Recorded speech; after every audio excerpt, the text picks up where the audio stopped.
Imagine waking up convinced the sun is speaking directly to you. Not a feeling, not a mood, an actual voice, calm and certain, telling you the harvest will fail or that your neighbor is plotting something terrible. Now imagine this happening to you in the Aztec Empire, roughly 500 years ago, in a city built on an island in the middle of a lake, canals for streets and floating gardens stretching out toward the shoreline in every direction. You don't have a diagnosis. You don't have medication.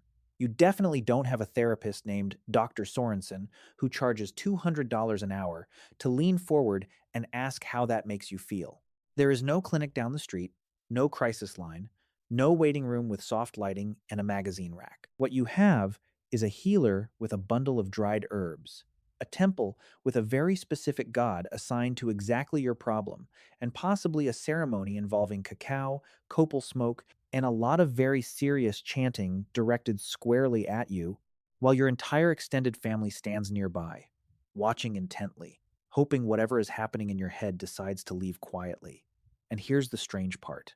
Depending on where and when you happen to be born, that could have gone shockingly well for you, treated with genuine care by people who took your experience seriously, or it could have ended in your family quietly deciding you no longer existed at all. Because the way any civilization handles the people it cannot explain says more about that civilization than any pyramid, temple, or monument it ever managed to build, more than any king's tomb, more than any conquest recorded in stone, more than any monument. If tracing that thread across a dozen unrelated civilizations sounds like your kind of rabbit hole, subscribing means you catch every one of these deep dives as they come out.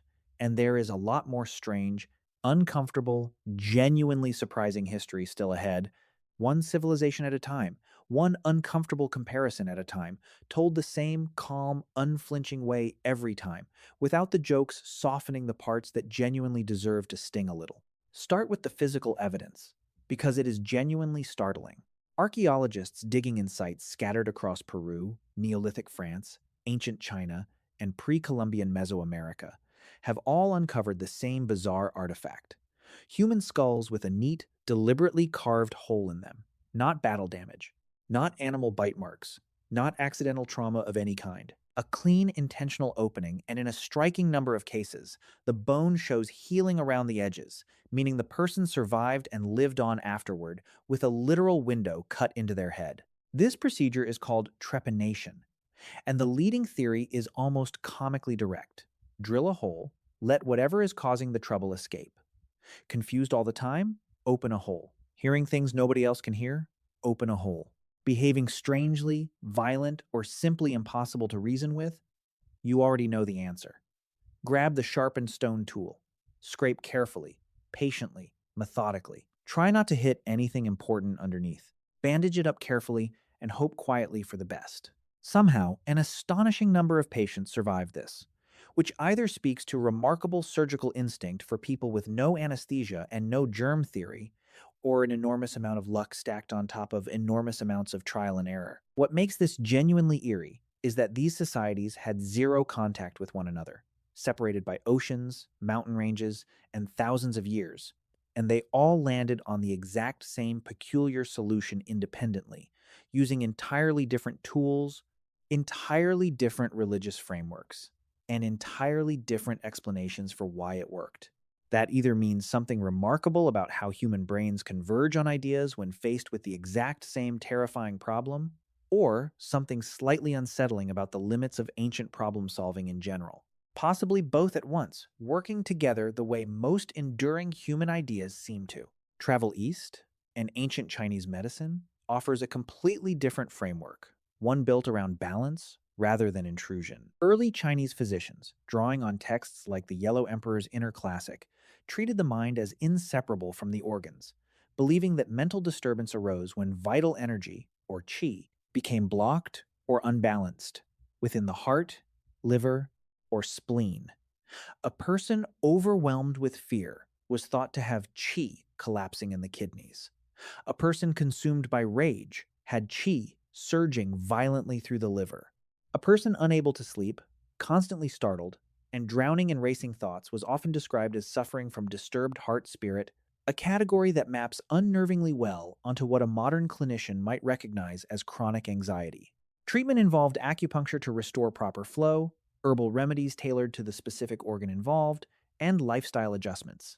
Diet, exercise, sleep schedules, even the emotional atmosphere of the household.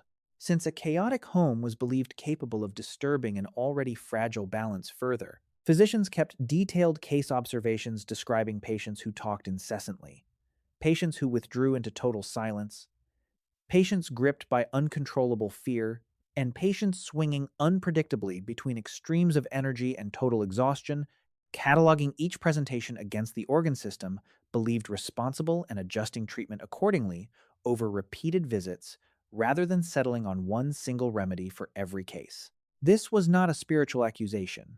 It was closer to an early systems diagram of the body, wrong in its specifics by modern standards, but strikingly holistic in assuming mental and physical health were the same continuous system rather than two separate categories entirely. Meanwhile, in ancient India, the medical tradition of Ayurveda developed its own detailed framework centuries before much of the ancient Mediterranean world was writing anything down at all, and it approached the mind with a level of categorical precision that still holds up surprisingly well against far more recent frameworks written many centuries later. The foundational text, known as the Karaka Samhita, describes a condition called unmata, madness, attributed to an imbalance among three bodily forces, and it further subdivides the condition based on which force dominates, noting distinct symptom patterns, distinct likely causes, and distinct recommended remedies for each variant, rather than treating madness as one single undifferentiated affliction. The treatment plan itself was impressively specific: purifying diets, herbal preparations, structured daily routines, and what practitioners called sattva vajaya, essentially an early form of psychological counseling meant to strengthen the mind's own resilience through disciplined conversation and reasoning. Some sufferers were also brought to temple complexes for extended stays involving fasting, chanting, and guided rest, a combination that functioned suspiciously like a structured wellness retreat more than 1,000 years before that phrase existed, right down to the emphasis on quiet routine, controlled diet, gentle physical activity, and removing the person entirely from whatever stressful environment had triggered the episode in the first place. None of this cured schizophrenia, and the underlying theory of bodily forces has since been replaced entirely by modern medicine. But the underlying instinct that the mind deserved a coordinated, carefully documented treatment plan rather than punishment or abandonment was already fully formed centuries before comparable ideas took hold in most of the ancient Mediterranean world.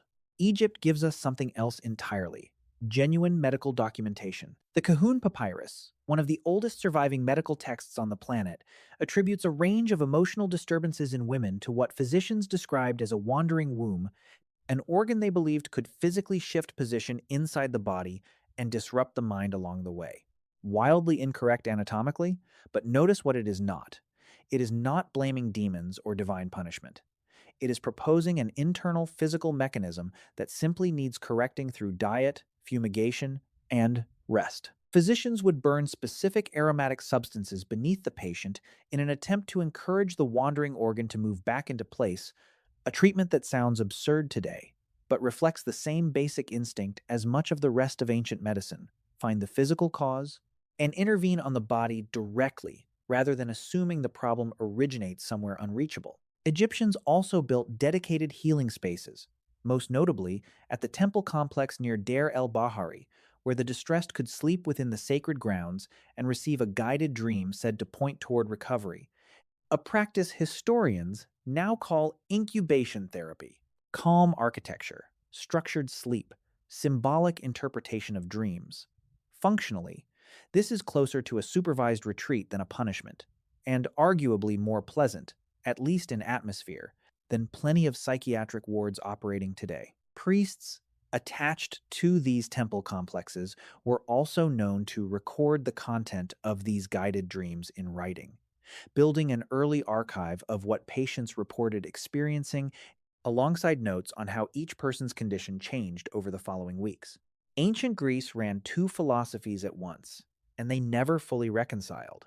On one side sat the temples of Asclepius, god of healing, where the mentally distressed traveled specifically to sleep inside the sanctuary grounds. guided by priests who interpreted their dreams as messages from the god himself, pointing toward the correct remedy. On the other side stood Hippocrates, who flatly rejected divine causation and argued instead that mental disturbance came from an imbalance among four bodily fluids: blood, phlegm, yellow bile, and black bile, insisting that a physician who blamed the gods for a treatable illness was simply failing to look hard enough for the actual physical cause sitting right in front of them. This is where the word melancholy comes from directly: black bile, because physicians believed an excess of it produced exactly that heavy, joyless mental state we still describe using their original vocabulary today, even though almost nobody using the word now has any idea it originally referred to a specific bodily substance rather than a mood.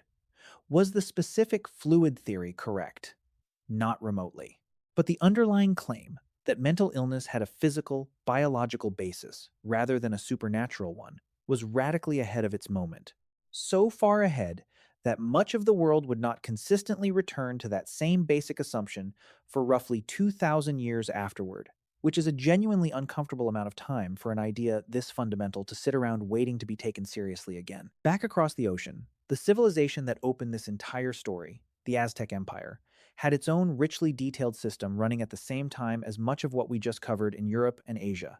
Aztec healers distinguished between disturbances they believed came from an angry deity, requiring temple, ritual, fasting, and offerings tailored to that specific god, and disturbances they treated as purely physical, addressed with an enormous pharmacy of herbal remedies documented in works like the Badianis manuscript, one of the earliest illustrated medical texts produced in the Americas, listing plants alongside detailed instructions for preparation and dosage. Certain plants were prescribed specifically to calm agitation, others to lift a persistent low mood, and still others to settle the restless, sleepless state that today would likely be described as an anxiety disorder, with healers paying close attention to which remedy actually seemed to help a given patient, adjusting the treatment over repeated consultations, rather than applying one fixed ritual to everyone regardless of symptoms.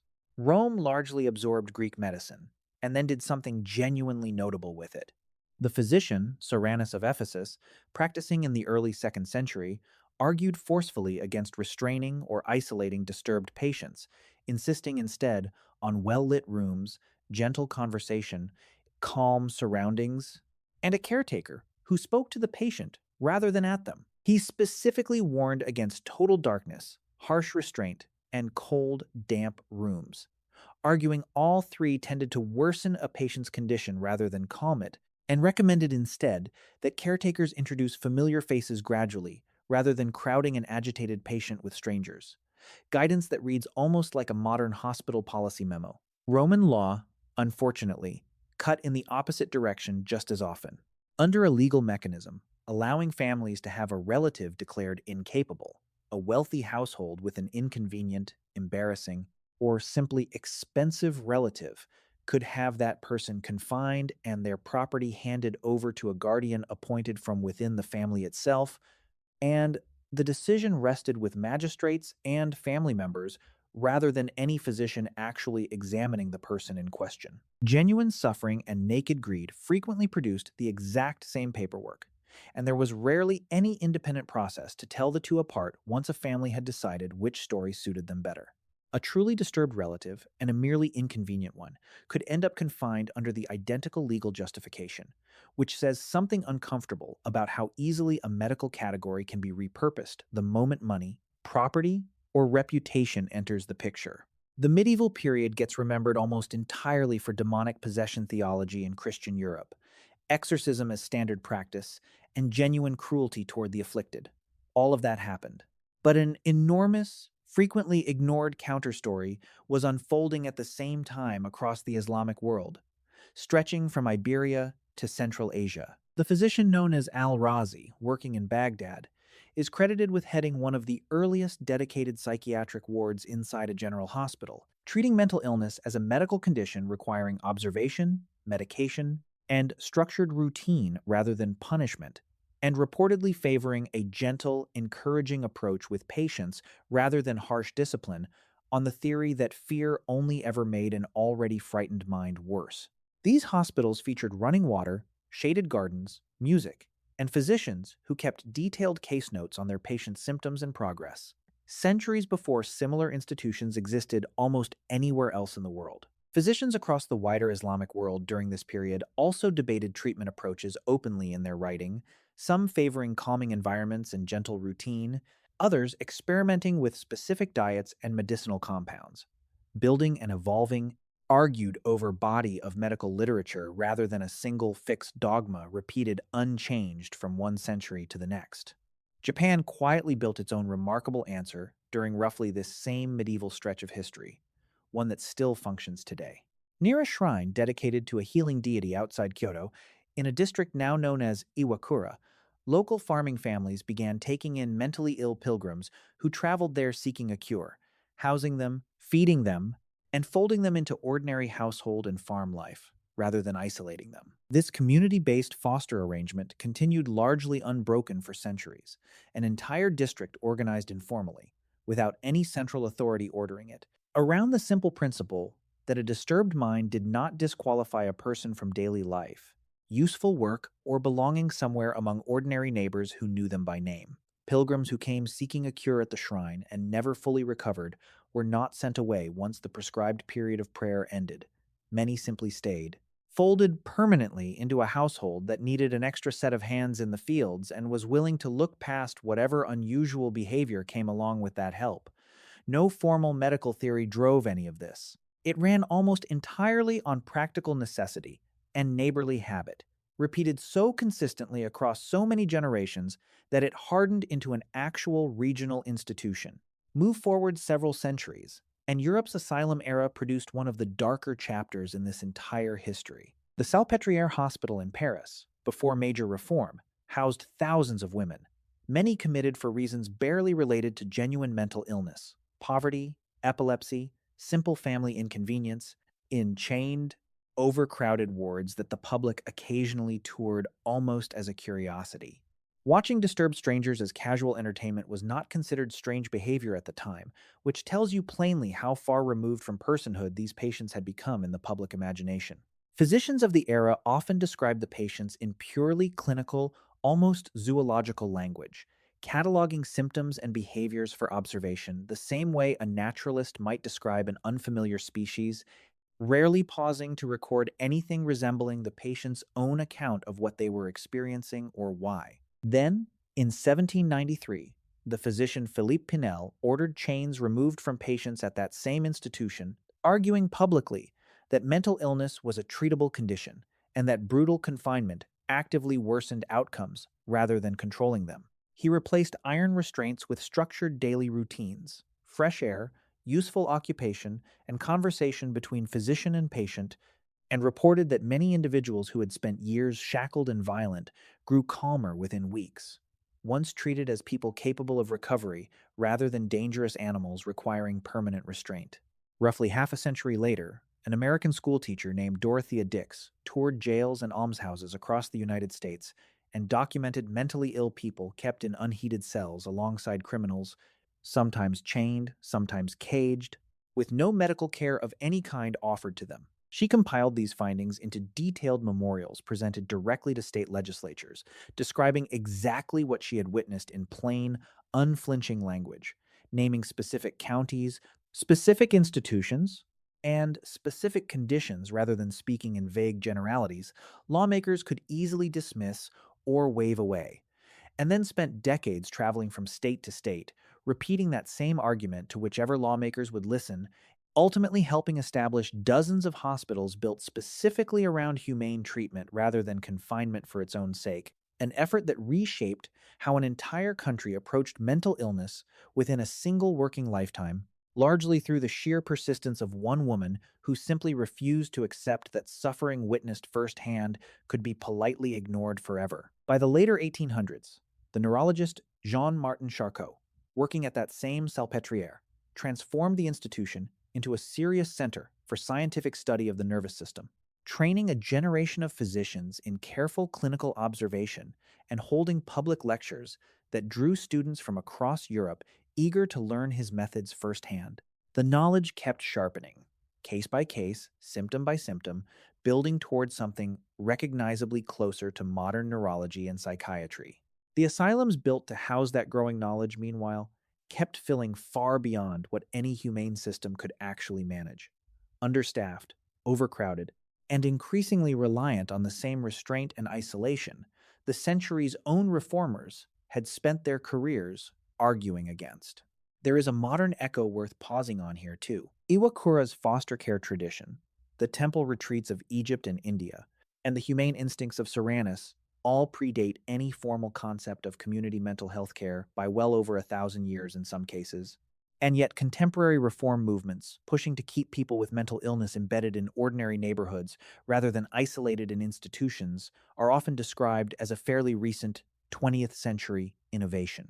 In reality, plenty of ancient communities had already quietly worked out some version of that same principle long before anyone gave it a clinical name or wrote it into a policy paper. They simply lacked the surrounding medical science to pair with the instinct they had already gotten right, which is its own strange little lesson about how good ideas can arrive centuries ahead of the infrastructure needed to support them. So look at the full shape of it, laid out end to end, from carved skulls to organ theories to Iwakura's farmhouses to a Parisian ward finally unchained to a school teacher who simply refused to stop knocking on doors. The most humane responses rarely came from the most advanced societies of their moment. They came from a shrine district organizing ordinary neighbors around ordinary kindness, from a Roman doctor who simply insisted on speaking gently instead of restraining harshly, from an Indian tradition that built structured counseling into medicine 1,000 years before the word therapy existed anywhere, and from a school teacher who refused to stop knocking on legislators' doors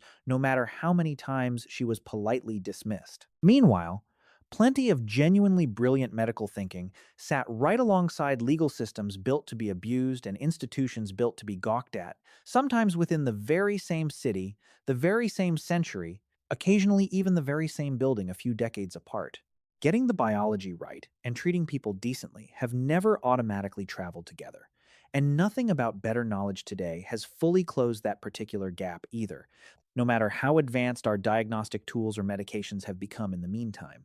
Every single era covered here was certain it had finally arrived at the correct, final, enlightened understanding, confident that earlier generations had simply been ignorant in ways this generation had now outgrown, only for a later generation to look back and wince at exactly which parts it had gotten so badly wrong. The real measure was never how sophisticated the explanation sounded, how many bodily fluids it named, or how many organs it blamed. It was always simpler than that, and considerably harder to actually live up to. Whether the people standing around a suffering mind chose to keep making room for it anyway, decade after decade, civilization after civilization.